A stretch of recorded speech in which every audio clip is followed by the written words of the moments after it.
Kwa majina naitwa Joel Green Siminga, mwenyekiti wa Youth for Survival Organization. Siku ya leo imependeza tufike hospitali ya rufaa mkoa wa Dodoma. Sisi ni vijana wa Youth for Survival Organization ambayo ipo chini ya CEO Neema Sionesti, ambayo inapokea maelekezo kutoka moja kwa moja ofisi ya maendeleo ya vijana ya Dr. Joel Arthur Nanauka.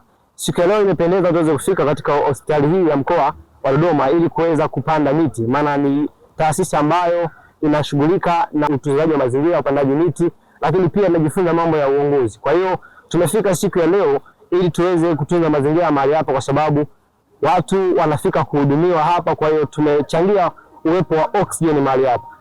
Kwa hiyo sisi kama taasisi ambayo ipo chini ya uongozi wa waziri wetu wa vijana, tunawakaribisha ninyi nyote wananchi ambao mnapatikana mkoani Dodoma hata nje ya mkoa kufika katika hospitali hii ya rufaa ya mkoa wa Dodoma, maana ni taasisi hii ambayo imefika siku leo katika kupanda miti hii, lakini kuendelea kuimarisha upatikanaji wa oxygen. Kwa hiyo tunawakaribisha sana.